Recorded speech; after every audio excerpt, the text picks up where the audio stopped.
mana bola sepak Indonesia sering dituduh mengambil jalan singkat. Dikatakan terlalu gairah dan gelojoh untuk jalan singkat sehingga menaturalisasikan belasan ataupun mungkin puluhan pemain yang datang daripada Eropah. This is an important moment kerana ia menghantar mesej bahawa perjalanan bola sepak Indonesia pada ketika ini bukan untuk jangka masa pendek sahaja, but there is a long term gain.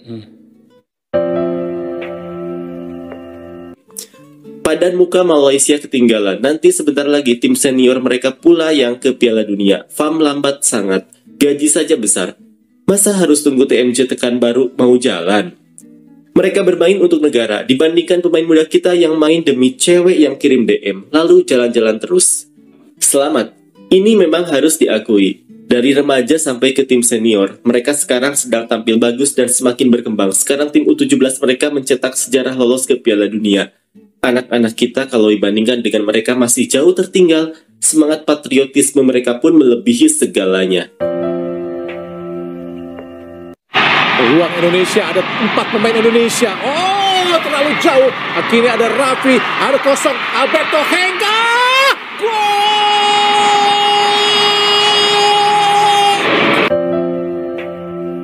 Daniel serangan di menit akhir. Adan Satahir, Jahabi Gole! Gol!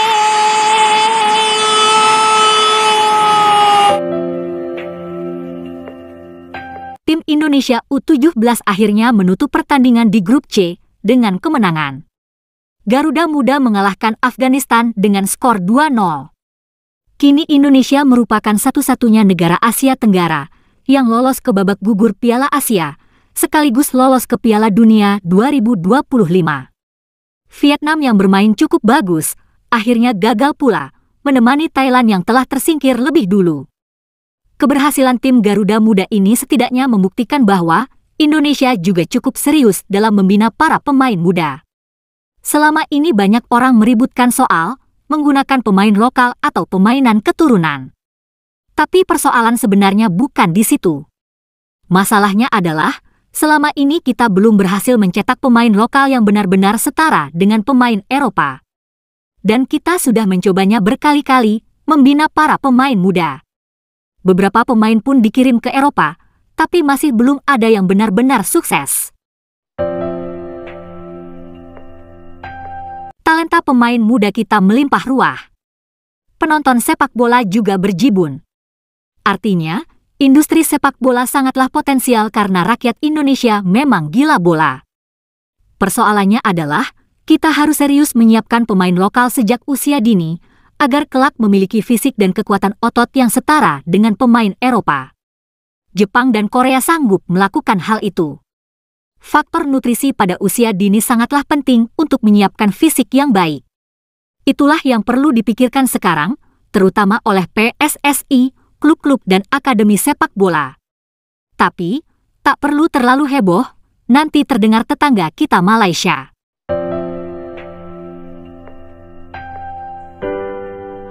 Pemain-pemain kita pada usia remaja terlihat berbakat dan hebat, tapi ketika masuk pada level senior fisik mereka tidaklah bertambah kuat. Itulah yang membedakan dengan pemain Jepang, Korea, dan Eropa. Nutrisi dan pola makan yang tepat sejak kecil merupakan kunci untuk membentuk pemain sepak bola yang kuat. Selama kita belum sanggup mencetak pemain hebat sekaligus kuat, tidak masalah kita menggunakan pemain keturunan. Para pemain keturunan tersebut bisa dijadikan contoh atau standar mengenai kekuatan fisik minimal untuk seorang pemain sepak bola profesional. Sebab, sepak bola memang olahraga fisik. Selanjutnya, marilah kita simak pandangan orang Malaysia berikut ini. Tahu Asia Tenggara. Sebenarnya pasukan itu daripada Asia Tenggara, tetapi pada ketika ini sedang berjuang di Timur Tengah kalau tak silap aku, dalam kejohanan AFC Under 17. Dalam kejohanan AFC Under 17 at the time of recording, hari ni tarikh berapa? 9 ke 10? 10. At the time kita merakam episod ini, skuad Indonesia bawah 17 masih belum beraksi dalam perlawanan kumpulan terakhir. Belum. Malam ini is the last grouping kalau tak silap aku. Tetapi mereka telah beraksi dalam 2 perlawanan grouping dan memenangi kedua-dua perlawanan tersebut dan berjaya layak ke peringkat kalah mati. Salah satu perlawanan tersebut, perlawanan pertama, mereka menewaskan gergasi iaitu Korea Selatan 1-0, dan perlawanan kedua mereka menewaskan Yemen 4-1. Dan dua kemenangan ini 5 jaringan, 1 jaringan dibolos, full 6 points melihat mereka melayakkan diri ke kalah mati, and disebabkan mereka layak ke peringkat kalah mati, Indonesia secara rasmi telah mengesahkan tempat mereka dalam Piala Dunia bawah 17 tahun yang seterusnya. Sebelum ini Indonesia dah pernah main Under 17 World Cup once, tetapi as a host nation. Sama macam kita lah. Sama macam kita. Kali ini mereka akan layak ke Under 17 World Cup on merit buat kali pertama dalam sejarah mereka. Satu pencapaian yang sangat luar biasa. Dan kenapa aku cakap benda ni penting, Faiz? Banyak yang sebenarnya aku nak perkatakan, tapi aku rasa kita tunggu Under 17 campaign ni wrap up dulu sebelum kita nak review coach macam Coach Nova Arianto. Kita nak review pemain-pemain dalam pasukan. Kita tunggu tournament wrap up dulu.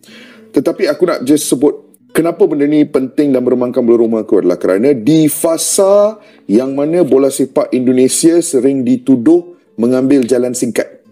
Dalam fasa di mana bola sepak Indonesia dikatakan terlalu gairah dan gelojoh untuk jalan singkat sehingga menaturalisasikan belasan ataupun mungkin puluhan pemain yang datang daripada Eropah untuk mengangkat martabat timnas untuk masuk ke Piala Dunia Senior.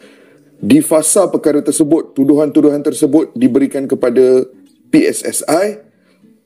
Kejayaan ini membuktikan bahawa ada perancangan dan juga perjalanan yang berlaku dalam direction dan angle yang berbeza. Senior team is senior team dengan projek short term mereka, tetapi at the younger age level ada satu projek jangka masa lama yang sedang berlaku. Ini bukan sesuatu yang berlaku secara random. Ini bukan sesuatu yang akan berlaku just like that. Ini adalah hasil daripada usaha dan tenaga kerja yang telah diletakkan ataupun dimasukkan sebelum ini. Coach Nova is really highly rated di Indonesia. One day kita akan bersembang pasal dia. Sangat highly rated, dan dia telah meneruskan legasi guru-guru dia sebelum ini dan membawa Indonesia mencipta satu sejarah yang besar. This is an important moment kerana ia menghantar message bahawa perjalanan bola sepak Indonesia pada ketika ini bukan untuk jangka masa pendek sahaja, but there is a long-term gain right now. Itulah pendapat dari orang Malaysia mengenai keberhasilan tim muda Indonesia. Selanjutnya marilah kita simak beragam komentar dari netizen Malaysia. Banyak anak lokal yang berhasil dan layak ikut Piala Dunia U17, hormat. Sementara itu kita masih tertidur di buai kemewahan. Karena manajemen mereka memang ingin melihat tim nasional mereka bermain di Piala Dunia. Mentalitas para pendukung mereka terhadap tim nasional juga luar biasa. Memang tidak bisa dipungkiri, saat ini kita berada di bawah Indonesia dalam sepak bola. Waktu jadi tuan rumah Piala Dunia U17 dulu sudah terlihat ada potensi. Para pemain ini suatu hari nanti mungkin akan menyingkirkan keturunan Belanda. Apakah itu benar atau hanya semangat sesaat? Kita tunggu saja kelanjutannya. Walaupun kita tidak sehebat mereka, tapi aku tetap lebih bersyukur tinggal di Malaysia. U17 Indonesia ini bermain di liga apa di Indonesia? Klub di Liga Malaysia pun disuruh punya tim usia muda, tapi keadaan keuangan klub yang kacau bikin enggak bisa bertahan juga. Sebentar saja ini, setelah selesai nanti kering lagi, gak ada perkembangan pula. Mereka tidak sibuk dengan naturalisasi, mayoritas berasal dari bibit muda. Anak-anak lokal asli, fans mereka juga luar biasa. Stadion selalu penuh, bergelora setiap kali pertandingan. Kita nggak perlu terlalu bangga dengan tim nasional. Yang penting, klub-klub dari negara kita bisa lolos ke ACL. Itu lebih bermakna. Usaha ada dukungan keuangan, manajemen yang baik, fasilitas yang memadai, serta ketulusan dan kejujuran dalam membangun tim. Bukan hal yang mustahil untuk sukses. Bersemangat betul padahal pas masuk senior tetap pakai anak Belanda juga kan? Lihat saja berapa juta yang dihabiskan untuk kirim training ke Inggris. Tapi lihat nanti 10 tahun ke depan, kemana arahnya? Myanmar dulu pun sempat lolos tapi sekarang prestasinya gitu-gitu saja. Malaysia pun sebenarnya bisa, tapi banyak fans yang mentalitasnya masih belum berubah, masih berpikiran negatif. Padan muka Malaysia ketinggalan, nanti sebentar lagi tim senior mereka pula yang ke Piala Dunia. FAM lambat sangat, gaji saja besar. Masa harus tunggu TMJ tekan baru mau jalan? Mereka bermain untuk negara, dibandingkan pemain muda kita yang main demi cewek yang kirim DM, lalu jalan-jalan terus. Dulu Malaysia U17 juga hampir lolos ke Piala Dunia, angkatan Najmuddin Samad itu, tapi kalah di babak kedua. PSSI nggak pernah sering-sering posting foto rapat, tapi hasilnya kelihatan dari tim senior sampai junior. FAM hampir tiap hari posting soal meeting, tapi hasilnya nggak ada. Pemain keturunan yang baru masuk pun, itu pun karena jasa TMJ. Tak apa, nanti kita import saja. Apa susah? Nanti pasti ada scout power buat IG story, konon jumpa bakat terpendam. Selamat, ini memang harus diakui. Dari remaja sampai ke tim senior, mereka sekarang sedang tampil bagus dan semakin berkembang. Sekarang tim U17 mereka mencetak sejarah lolos ke Piala Dunia. Anak-anak kita kalau dibandingkan dengan mereka masih jauh tertinggal, semangat patriotisme mereka pun melebihi segalanya.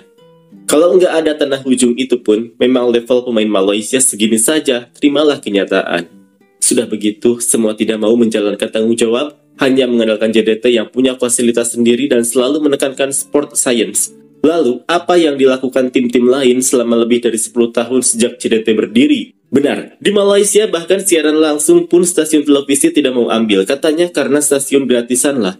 Lalu kalau kejuaraannya tidak bergengsi, stasiun televisi juga tidak mau ambil. Di Indonesia, semua pertandingan sepak bola yang melibatkan negara mereka, semua stasiun televisi gratisan yang siarkan. Satu lagi, sepak bola Malaysia sudah rusak. Sudah dipolitisasi dan dijadikan alat oleh tokoh-tokoh tertentu. Di Indonesia tidak ada tangan-tangan tersembunyi seperti itu. Soal patriotisme ini memang harus diakui, sudah patah kaki pun kalau bisa masih mau berlari, masih mau main. Pemain kita baru latihan saja sudah kabur. Kemarin nonton Vietnam melawan Jepang di Piala Asia U17, sedih rasanya memikirkan nasib tim kita. Di mana tim kita? Jangankan Piala Dunia, masuk Piala Asia pun tidak lolos. Jangankan Piala Asia, di Piala Asia Tenggara saja sudah kewalahan. Terbukti program naturalisasi menjadi pendorong bagi para pemain muda untuk lebih sukses. Lihat dan bayangkan saja kebugaran mereka sampai bisa mengalahkan tim-tim kuat dunia. Apakah tim Malaysia punya yang seperti ini? Salah satu caranya adalah berlatih dengan tentara. Pada era 70-80-an, sepak bola Malaysia banyak berlatih bersama tentara. Sebelum kejuaraan, para pemain pasti masuk ke kamp tentara. Kalau diperhatikan, pemain bola Malaysia di tahun-tahun itu banyak yang berpostur tegap dan tinggi. Itu salah satu cara untuk memperkuat kebugaran dan fisik. Calon pemain masa depan yang mantap, hanya satu kekurangan Asia Tenggara, yaitu ketika masuk usia 20-an, disitulah kita kalah dibandingkan dengan negara barat, terutama dari segi fisik. Hebat, perkembangan sepak bola Indonesia sudah jauh meninggalkan kita. Saat kita masih bertahan di level Asia Tenggara, mereka sudah mengalahkan tim yang pernah bermain di Piala Dunia dan juga salah satu raksasa Asia. Itulah komentar netizen negeri Kasino Malaides mengenai sepak bola kita. Terima kasih sudah menonton sajian kami, sampai jumpa lagi.